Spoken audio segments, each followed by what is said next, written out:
자, 6주차 강의 시작하겠습니다. 먼저 지난 한 주간에도 토론방에 수준 높은 그런 토의들을 해주셔서 감사드립니다.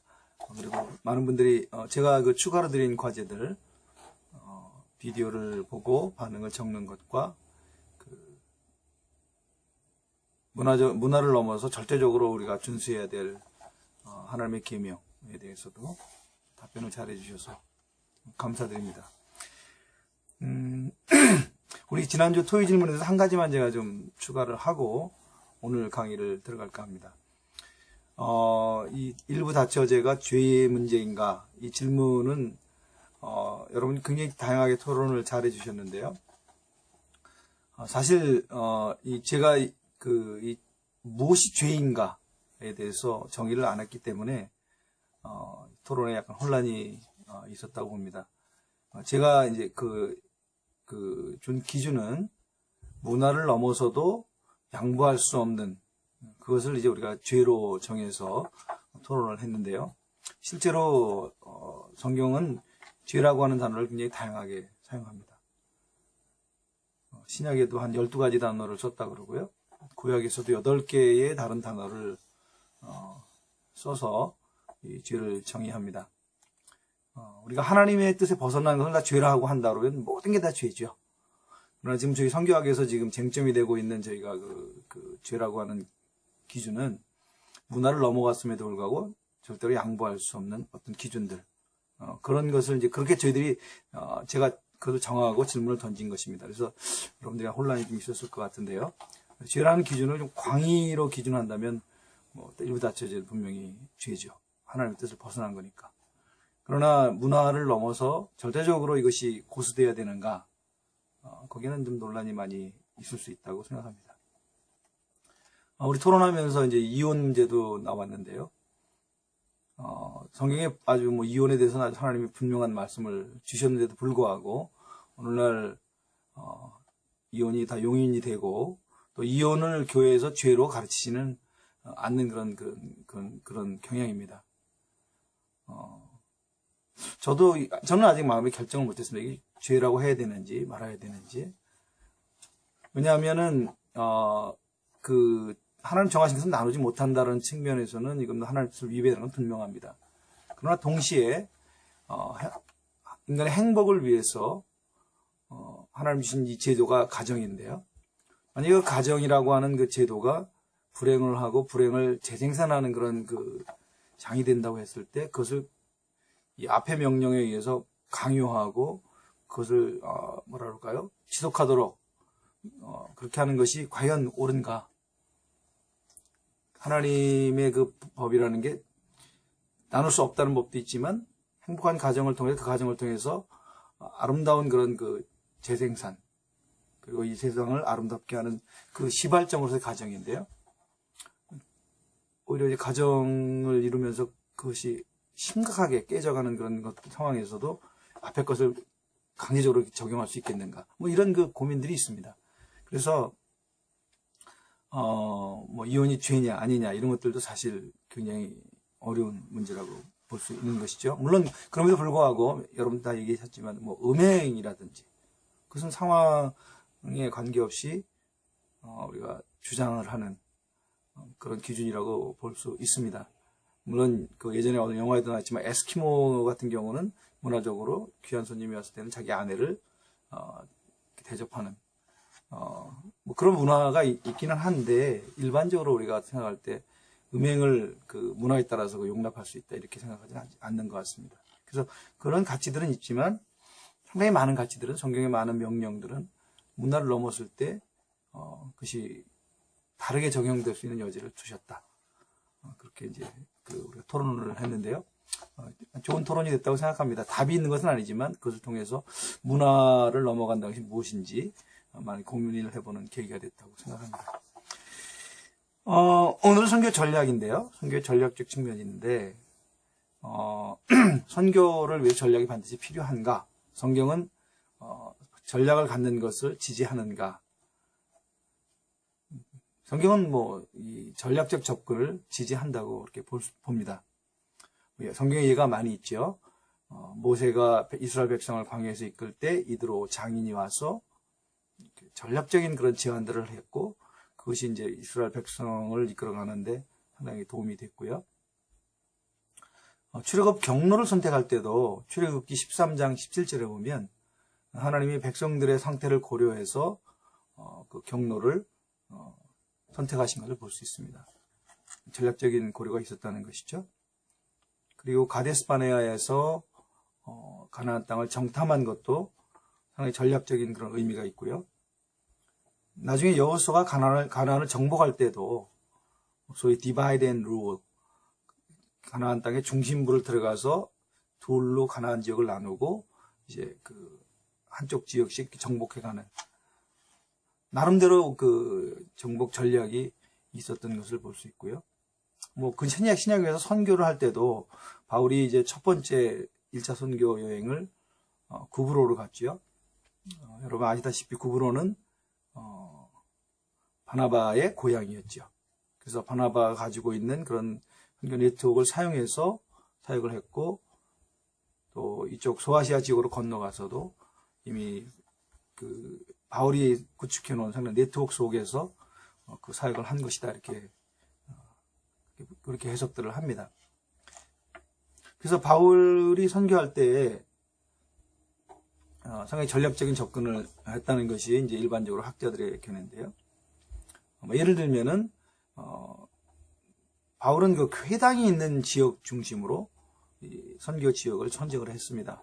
그래서 어느 지역에 가든지 그 회당에서 그 복음을 전해서 그 유대인들 중에 예수님에 대해서 마음이 열린 사람들, 또 더 나아가서는 사실 이방인으로서 그 유대 회당에 들어와서 신앙생활을 하던 사람들이 예수님을 따르도록 하는 그런 그 전략을 썼지요. 또 뭐 회당뿐만 아니라 대도시 중심 전략을 썼습니다. 어느 지역이든지 그 중심되는 교통의 중심지, 행정의 중심지, 또 교육의 중심지가 되는 지역을 선정을 해서 거기서 복음을 전하고 교회를 개척하고 그 도시로 드나드는 사람들에게 복음을 전해서 그 인근 지역을 복음화하는 뭐 그런 전략을 썼다고 이렇게 보고 있습니다. 그리고 이제 바울이 이제 그 재정적인 면에서도 전략적인 그런 고려를 했습니다. 초기에 그 교회들이 선교 후원이 원활치 않을 때 바울은 자신이 장막 짓는 기술을 사용해서 자비량을 한 것이라든지, 또 자기가 개척한 교회들로 하여금 그 선교사역을 후원하도록, 뭐 예를 들면 빌립보 교회가 대표적인 예인데요. 그런 선교 재정 원칙에 대한 전략도 나름대로 전략적인 접근이 있었고, 또 팀 사역을 구사했는데요. 팀을 구성하는 문제라든지, 뭐 이방인과 유대인을 적절히 배합한다든지, 또 그 지역에 가서 그 지역 사람들의 반응을 봐서 팀 구성에 있어서 어떤 변화를 준다든지, 그리고 어떤 지역에 자기 팀의 팀원을 파송할 때도 상당히 전략적인 고려를 해서 사역들을 진행해 봤습니다. 또 바울은 그 어느 지역에 선교를 하든지 의존적인 선교가 되지 않기 위해서 자립하는 그런 선교 전략을 세웠습니다. 뭐 이런 그 여러 가지 상황을 봤을 때 성경은 선교의 전략적 측면을 지지한다, 이렇게 말씀드릴 수 있겠습니다. 자, 이 선교 전략을 우리가 이제 선교 전략을 세울 때 어떤 점들을 고려해야 하는가를 이제 몇 가지 한번 생각해 볼까 합니다. 뭐 여러 가지 많은 전략들이 있었는데요. 특별히 이제 20세기 말에 그 AD 2000 and beyond, 그러니까 21세기가 되기 전에 2000년 될 때까지 모든 지역을 복음화해서 예수 그리스도의 재림을 앞당기자, 뭐 이런 전략 같은 경우는 아주 대표적인 전략입니다. 물론 2000년이 지나면서 거의 성취가 되지 못했기 때문에 그런 말미암은 후유증도 좀 있긴 있었지만, 어쨌든 그 교회들을 선교에 효과적으로 동원하기 위한 다양한 전략들이 오늘날도 구사되고 있다, 이렇게 말씀드릴 수 있겠습니다. 몇 가지 원칙들을 한번 생각을 해보겠습니다. 선교 전략을 우리가 세울 때 대표적으로 거론되는 전략들을 몇 가지 간단히 언급을 해보면요. 추수 지역으로 갈 것이냐, 또 개척 선교를 할 것이냐. 로마서 15장에 보면은 두 가지 전략이 다 나와 있죠. 바울이 자기는 복음을 전할 때 복음이 거쳐가지 않은, 복음이 이미 전해지지 않은 그런 미개척 지역, 미전도 지역, 개척 선교를 자신이 지향한다라고 이야기했습니다. 로마서 15장 19절부터 21절에 보면은 복음의 불모지를 향해서 나는 항상 간다. 그래서 개척 전략을 이야기했습니다. 그러나 동시에 23절, 24절에 보면은 로마 교회를 향해서 내가 너희들한테 가서 너희들이 나를 보내주기 바란다. 즉 이미 열려져 있고 교회가 형성된 지역에 가서 바울이 사역을 하면서 그들과 협력해서 복음의 불모 지역, 미전도 지역을 향해서 함께 나가는 전략. 이것은 이제 추수전 선교라고 볼 수 있죠. 이미 교회가 형성되어 있고 복음이 전파되고 있는 그런 지역에서 사역을 한 거니까요. 그래서 두 가지 전략이 사실은 대립적인 것이라기보다는 상호 보완적인, 그러면서 그 지역과 상황에 따라서 선택될 수 있는 전략이다, 이렇게 말할 수 있겠습니다. 최근에 이 선교 역사를 봐도 그렇죠. 80년대, 90년대, 2000년 초까지 소위 미전도 종족 선교 전략이 굉장히 강조가 됐습니다. 오늘날은 이걸 전방 개척 선교라고 그렇게 얘기하는데요. Frontier Mission. 그래서 개척 선교가 굉장히 강조되던 그런 시기에 있습니다. 이 기간 중에는 이제 필리핀이라든지 남미라든지 소위 텐포리 윈도 바깥에 있는 지역 또는 기독교가 이미 왕성한 지역에서 사역하는 것이 굉장히 좀 이렇게 좀 저급한 선교처럼 그런 면이 좀 있었습니다. 어쨌든 일종의 이제 그런 미전도 개척 선교를 굉장히 강조하던 시기가 있는 반면에 최근의 상황은 오히려 이제 소위 3분의 2 세계 교회들의 선교 동원이라고 하는 그런 이슈하고 맞물려서 추수 지역 선교도 상당히 큰 이슈가 되고 있습니다. 그래서 이미 교회가 있고 또 활성화되어 있지만은 선교사가 가서 그 지역에 있는 자원들을 동력화하고 이들과 함께 복음이 더 필요한 지역으로 들어가는 전략. 이제 추수 지역 전략이라고 할 수 있겠죠. 그래서 지금은 또 그런 전략이 굉장히 강조가 되고 있습니다. 그래서 우리 선교 역사를 통해서도 그런 변화들을 볼 수가 있는데요. 그것이 큰 하나의 이제 이슈라고 볼 수 있고, 또 오늘날 선교 전략에서 고려될 또 하나의 쟁점 중에 하나는 도시 선교를 할 거냐, 농촌 선교를 할 거냐. 그것도 이제 큰 질문 중에 하나라고 할 수 있죠. 이전에는 이제 농촌 선교 중심이었습니다.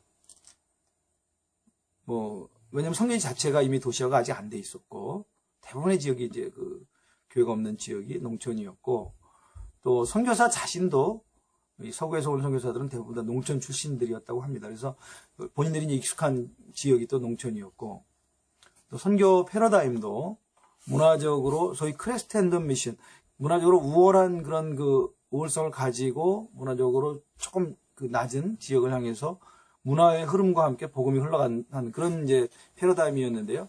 그러다 보니까 자연스럽게 이제 농촌 지역으로 갈 수밖에 없었죠. 그럼 문제점이 있습니다. 이제 농촌 선교의 문제점은 지나치게 선교사 의존적이다. 자립의 그런 가능성이 상당히 낮아지고 있다. 두 번째는 이제 소위 자체 재생산, 현지인들에 의해서 교회가 활성화되고 또 복음이 확산이 돼야 되는데, 이 젊은이들이 다 도회지로 가서 노인들만 남는 그런 상황 속에서는 개척한 교회의 자체 재생산 가능성이 현저히 낮아지기 때문에 문제점이 있고요. 그러다 보니까 이제 복음의 파급성, 그런 부분들이 상당히 낮아지고 있는 그런 문제가 있습니다. 그럼에도 불구하고 지금 한국 선교를 보면 여전히 많은 선교사들이 농촌 중심의 선교를 합니다. 이게 수월하거든요. 조금만 재정적인 투자를 해도 되고, 문화적인 우월성을 가지고 단기 선교팀을 활용한다든지. 사실 이 농촌 선교의 문제점을 잘 주목을 한다면, 지금 우리나라 선교사들이 농촌 지역, 낙후된 지역에 사역하는 것에 대한 상당히 평가를 해볼 필요가 있겠습니다. 그래서 최근에는 이제 도시 선교가 굉장히 강조되는데요. 제일 큰 거는 아마 재정 자립 가능성일 겁니다.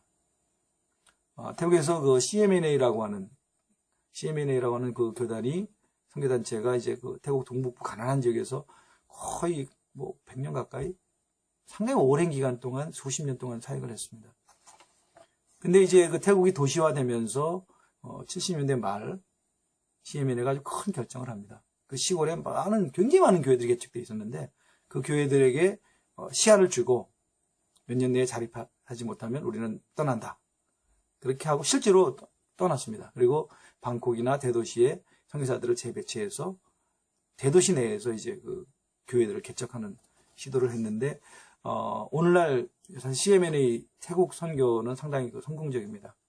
그래서 대도시에 개척된 교회들이 이제 다시 시골 지역으로 교회를 개척하고, 대도시에서 그 양성된 그 사역자들이 시골 교회를 지원하고, 그리고 자립하는 그 가능성이 높아지고, 이전에는 그 시골 교회가 계속 선교사들에게 재정적으로 또 여러 가지 지적으로 의지하는 그런 상황이었는데, 상당히 많이 극복이 되는 그런 모습을 보여주고 있는데요. 예를 들면 도시선교가 이제 그런 면에서 굉장히 강점이 있고요. 또 오늘날은 사실 선교사의 필요들 때문에도 그렇게 하는 게 있긴 있죠. 선교사들 자녀 교육이라든지 이런 문제 때문에. 그러나 그 도시선교 강제된 가장 큰 이유는 재정 자립성과 또 많은 젊은이들이 도시로 몰려들고, 도시가 이 전체 그 국가 한 지역을 영향을 주는 중심이 되기 때문에 도시 중심의 사역이 강조되고 있습니다. 물론 이 도시 선교의 문제점도 어려운 점도 없는 건 아니에요. 도시 선교가 훨씬 돌파하기 어렵습니다. 시골 교회 같은 경우는 뭐 재정적인 투자라든지 또 여러 가지 지원을 하면 금방 어떤 가시적인 효과가 있을 수 있지만, 도시 선교는 사실 그렇게 되지 않죠. 또 이 선교사가 사실 그 선교 전략적인 측면이 아니라 자기가 좀 그 자녀교육 문제라든지 자기의 필요 때문에 도시에 머무는 그런 그 좀 부작용도 있을 수 있고요. 또 고비용이 요구되고, 도시 선교를 참여하는 선교사들에게는 전문성이 요구됩니다. 아무래도 도시민들은 뭐 학력 수준도 높고 또 나름대로 이제 그 지식도 정보도 많기 때문에 이 선교사가 훨씬 더 전문적인 그런 그 자질을 가지고 접근해야 한다는 그런 문제들이 있습니다. 그래서 도시선교 뭐 모든 면에서 다 좋은 것은 아니지만, 그러나 도시선교로 할 거냐 농촌 지역을 할 것이냐라는 것이 이제 큰 지금 선교 전략을 짜는 데서 기준 중에 하나가 될 수 있고요. 또 하나는 이제 맥가브란이 사실 도전한 건데요. 종족 중심, 피플 그룹 중심의 선교를 할 것인가, 아니면은 지역, 뭐 국가라든지 어떤 특정 지역적, 지리적 관점의 기준에 의해서 사역할 것인지. 오늘날은 대부분 이제 이 소위 문화에 대한 그 발견이라든지 문화 안에 그 맥가브란이 얘기하는 bridges of God, 그러니까 그 문화적인 또 사회적인 그런 그 연결고리들을 활용을 해서 한 종족을 대상으로 사역하는 것이 더 많은 사람들이 이제 지지하는 그런 측면이긴 한데요. 그럼에도 여전히 지역 중심, 국가 중심 그런 그 선교 전략도 계속 함께 가고 있습니다. 뭐 비자 문제라든지 또 행정적인 여러 가지 문제라든지 뭐 두 가지 같이 고려돼야 될 그런 그 면들이 많은데, 그러나 우리가 선교 전략을 짤 때 내가 지역 중심으로 할 것인가, 종족 중심으로 할 것인가 하는 것들은 결정을 할 필요가 있겠습니다.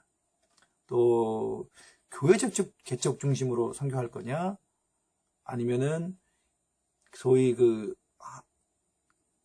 지역 개발, 총체적 선교로 다양한 영역들 속에서 간접적인 그런 그 선교 전략을 선택할 것인가. 참고로 제가 일하는 그 GMP 선교단체는 다분히 교회 개척 중심적인 선교단체입니다. 그래서 저희가 뭐 학교도 하고 고아원도 하고 기숙사 사역도 하고 뭐 스포츠 뭐 여러 가지 의료 다양한 전략을 쓰긴 하지만, 그러나 저희는 그 교회 개척을 굉장히 강조하는 편입니다. 그러나 이제 오늘날 소위 총체적 선교라고 하는, 하나님의 선교라고 하는 그런 그 관점에서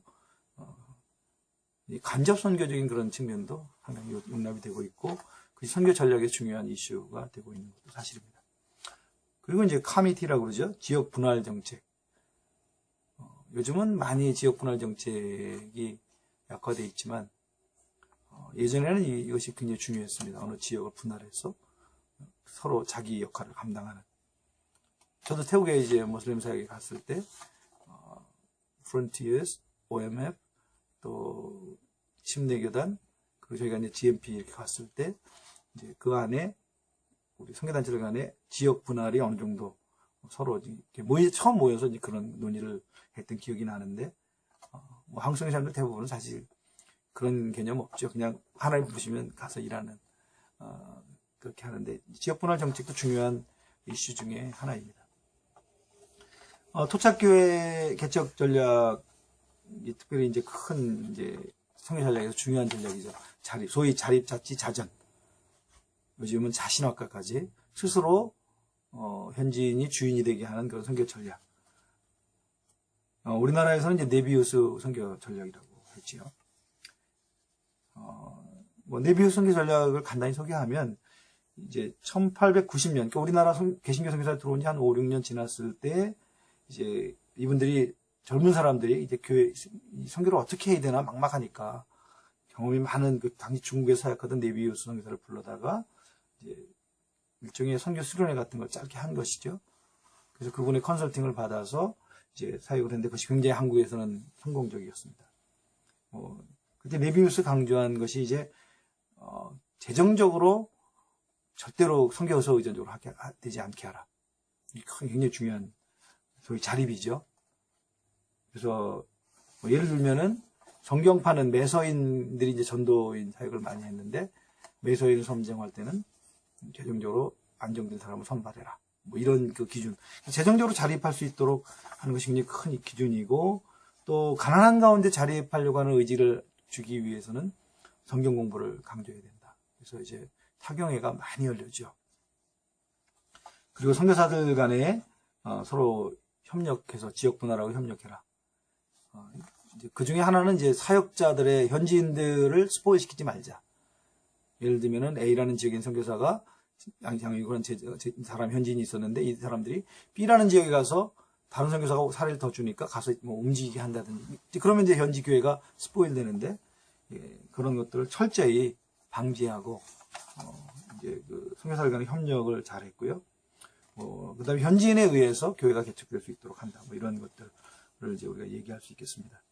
이 토착교회 개척 전략에서 이제 우리가 많이 이야기하는 것이 그 롤랜드 알렌이 쓴 바울의 선교, 우리의 선교라는 책이죠. 바울의 선교, 우리의 선교. 여러분들 기회 되시면 이 책 한번 읽어보시면 좋겠는데요. 여기서 롤랜드 알렌도 이제 그 소위 현지인들이 스스로 서는 교회를 개척하기 위해서 바울이 그렇게 했고 바울의 전략 속에서 그걸 배워야 된다. 이제 그런 이야기를 했습니다. 바울의 선교, 우리의 선교라는 책입니다. 또 하나는 이제 그 하나님의 선교 전략, Bridges of God, 맥가브렌이 쓴 그 책이죠. 하나님의 선교 전략이라는 책. 제가 교과서로 여러분들 제안도 했는데, 이제 그 식민지 시절에는 선교 기지 중심적인 선교 전략을 했죠. 그래서 기지를 세우고 그 안에 학교도 세우고 병원도 세우고 뭐 출판사도 세우고 뭐 여러 가지로 이제 사역을 했는데요. 이제 그게 이제 그 소위 그 선교사 사역이 고립이 되고 그 지역 사회 전체의 종족에게 영향을 미치지 못했다는 것들을 이제 분석하면서 맥가브란이 하나님의 선교 전략에서 얘기한 게 소위 종족 그룹 안에 이어진 그런 네트워크들을 활용하는 전략을 해야 된다. 그래서 소위 피플 그룹 전략을 제안을 했습니다. 이것도 이제 그 소위 현지인들이 스스로 하기 위한 하나의 중요한 전략이라고 볼 수 있겠습니다. 또 하나는 이제 그 요즘 그 제3세계 교회들이 선교에 참여하면서 더 중요하게 된 건데요. 그 영적 전쟁과 선교 전략이라고 하는 측면입니다. 이 측면도 중요한, 그래서 뭐 귀신의 문제라든지 영적 대결이라든지 이런 부분에서 제가 이제 전략적인 재발견을 하는 건데, 물론 이 문제를 다루면서 있어서 뭐 신사도 운동이라든지 이런 부작용이 없는 것은 아닙니다. 그래서 그것들을 배제하면서, 그러나 영적 전투라고 하는 중요한 그 가치를 우리가 잃어버리지 않는다. 그런 그 전략에서 중요한 한 차원이다, 이렇게 보겠습니다. 그 폴 히버트는 그래서 배제된 중간 세계, excluded middle이라고 하는 그 개념을 사용했죠. 서구에서는 이것이 많이 잃어버렸는데 회복해야 된다. 전략적으로 그렇게 얘기했습니다. 오늘날 제기되는 선교 전략의 중요한 쟁점들은 몇 가지 간단하게, 지금 시간이 이제 없기 때문에 간단하게 요구를 하면, 첫 번째 세계화라고 하는 오늘날 이 큰 그 문화적인 변화, 이 속에서 사람들이 많이 움직이고 또 경제가 서로 통합이 되고 정치적으로 사회적으로 서로 영향을 주고받는 이런 거대한 변화 속에서 우리가 선교 전략을 어떻게 할 것인가, 이것이 이제 하나의 큰 이슈라고 볼 수 있고요. 그 다음에 선교의 축이 바뀌는 것, 우리가 첫 번째 강의 때 우리가 좀 논의를 했었는데요. 즉 서구교회 중심적인 그 선교에서 소위 3분의 2 세계 교회가 선교의 주축으로 일어서는 이런 상황 속에서 우리가 어떻게 선교 전략을 세울 것인가. 또 하나는 소위 파트너십 선교가 이제 굉장히 활성화되어 있습니다. 예전에는 자기 선교단체가 고립돼서 자기들 사역만 했거든요. 그러나 오늘날은 그런 선교를 별로 이렇게 하는 단체는 인정받지 못합니다. 우리 단체의 벽을 넘어서, 교단의 벽을 넘어서 누구하고든지 가장 효과적인 그 지역 복음화를 위해서는 협력한다. 저도 이제 태국에서 모슬림 사역할 때 여러 단체들, YWM이라든지 OMF라든지 프론티어즈라든지 사던 베aptist라든지 또 뭐 저희 GMP라든지 이런 단체들이 때로는 재정까지 다 내놓고 함께 그렇게 우리가 사역을 했었거든요. 이런 파트너십 선교가 굉장히 큰 이슈고요. 대표적인 예가 이제 위클립이죠. 성경번역 선교회. 위클립이 이름도 바꿨습니다. 위클립 글로벌 얼라이언스라고 해가지고요. 이름 자체를 WGA 이렇게 이름을 바꿨는데요. 그래서 얼라이언스라는 말을 썼습니다. 이제 현지에 있는 다양한 그 그룹들을 다 자율적인 권한을 주고 그들과 함께 이제 협력하는 형태로 사역하겠다. 그래서 이 성경 번역을 앞당기겠다. 이런 그 이제 전략을 많이 하고 있습니다. 또 하나는 이제 이슬람 지역에서의 이제 논인데요. 소위 그 Christ-centered community 해가지고 이제 그 다양한 이슬람 상황을 받아들여서 이슬람 내에서 생존 가능한 상황에 된 교회의 그런 논의가 많이 진행되고 있는데요. 이것도 큰 하나의 이슈고요. 그 외에 이제 소위 몰려오는 땅끝이라고 하죠. 세계화되면서 미전도 지역에 있는 다양한 종족들이 이제 그 교회가 있는 지역으로, 예를 들면은 파키스탄이라든지 방글라데시 사람들이 한국에 노동자로 들어오는. 그래서 이제 내 곁에 가까운 그 소위 unreached people next door. 그래서 바로 내 옆으로 다가온 그 무슬림 미전도 종족에게 사역하는 것이 이제 큰 이슈죠. 한국도 지금 굉장히 중요한 이슈가 되고 있습니다. 머지않아 이제 아마 한국은 소위 다문화 교회들이 이제 좀 더 활성화될 텐데, 이게 큰 이슈 중에 하나고요. 비즈니스와 선교의 결합이라든지, 비즈니스 as 미션, 또 비즈니스 for 미션, 이 개념 차이는 좀 있는데요. 비즈니스가 이제 굉장히 중요한 선교의 하나의 그 도구가 되고 있습니다. 비자 장벽을 넘는 것도 그렇고요. 또 이 비즈니스를 통해서 선교와 또 그 삶의 질을 변화시키는 것들이 함께 총체적으로 접근하는 그런 거라든지, 또 NGO, 지역개발사역과 선교가 통합되는 그런 변화들. 이런 속에서 이제 저희 선교 전략에 굉장히 다양한 고민들이 있습니다. 마지막으로 선교 전략에 대해서 제가 마무리하면서 두 가지 코멘트를 하면 좋을 것 같습니다. 이 한국 선교의 가장 큰 문제점으로 많은 지도자들이 무전략 선교를 얘기했습니다. 어느 지역에 가서 전략적으로 준비하지 않고 가서 그냥 하기 쉬운 사역을 하고, 그러다 보니까 현지인의 필요보다는 선교사, 선교사를 보낸 교회가 원하는 사역들을 많이 했습니다. 그것이 이제 오래되면서 이제 현지인들에게는 오히려 거부감을 주고 괴리감을 주는 그런 선교로 바뀌는 문제점을 많이 이야기하고 있는데요. 이게 이제 일종의 경영학적 선교죠. 우리 가는 쪽에서 계획을 세워서 우리가 생각할 때 옳다고 생각하는 것을 사역하는 거죠. 그러나 현지인들이 볼 때는 그것이 옳지 않다고 보여질 수가 있는 거죠. 그래서 선교사 중심적 선교를 벗어나서 현지인 중심적인 선교 전략을 잘 세워서 그들이 정말 필요한 게 무엇인지 연구도 하고 조사도 하고 거기에 맞는 전략도 세우고 또 그들의 이야기도 듣고 사역하다가 그들의 피드백도 받고 또 우리가 틀렸다고 느낄 때는 과감하게 용서를 구하고 그걸 내려놓는 그런 과정이 있어야 되는데 한국 선교는 지금 이 부분에선 상당히 좀 어렵습니다. 제가 있던 태국에서도 뭐 잘하시는 부분들도 많이 있지만 또 현지인들에게 인정받지 못하는 것 중에 하나가 우리 중심적 선교를 하기 때문에. 근데 우리 중심적이라는 게 사실 전략이 없다는 얘기거든요. 그것이 이제 큰 문제고, 전략을 세울 때 그러나 우리가 전략을 세워야 하지만 전략과 성령의 인도는 항상 같이 가야 된다. 아까 제가 말씀드렸죠. 그 전략을 우리가 세우지만 그 전략에 더 위에서 주도하시는 분 성령님이라는 것을 인정해야 된다는 것이죠. 사도행전 16장에 바울이 이제 전략을 가지고 다 소아시아 선교를 준비하고 갔지만 하나님은 마케도니아로 이끌어갔을 때 과감하게 자기가 세운 전략들을 내려놓고 하나님께 순종한 모습을 보여줬는데 그것이 이제 중요한 전략, 선교 전략을 중요시해야 되지만 또 하나 우리가 인정해야 할 성령의 인도, 이것이 중요하고요. 또 하나 중요한 건 현지 지도자들에게 겸손하게 그들의 말을 들어야 된다는 것입니다. 정말 현지 지도자에게 말을 들어야 됩니다. 의식이 있고 바른 지도자, 선교사의 재물이나 선교사로부터 어떤 유익을 얻는 그런 지도자 말고 정말 현지인 안에서 하나님이 사용하신 지도자들의 음성을 듣고 그들에게 순종하는 그런 모습이 있어야 된다고 봅니다. 마지막으로 마태복음 10장 16절 말씀을 잠깐 나누고 마칠까 합니다. 보라, 내가 너희를 보냄이 양을 이리 가운데 보냄과 같도다. 그러므로 너희는 뱀과 같이 지혜롭고 비둘기같이 순결하라. 선교의 두 축이라고 할 수 있겠죠. 비둘기같이 순결한 획을 해야 됩니다. 그러나 동시에 뱀같이 우리가 지혜로운 우리의 그 전략을 잘 세워서 선교를 해야 됩니다. 이 두 가지 균형이 잘 이루어지는 선교를 할 때 건강한 선교가 되겠습니다. 자, 이번 주도 이 선교의 전략적 측면 잘 고민해 보시고요. 제가 그 모슬림 선교 한국에 들어와 있는 모슬림 개종자들에 대한 자료들을 토론해 드렸는데 읽어보시고 거기에 대한 반응을 좀 같이 나눴으면 좋겠습니다. 이제 거의 막바지인데요. 조금만 더 노력합시다. 이번 한 주도 즐거운 시간 되길 바랍니다.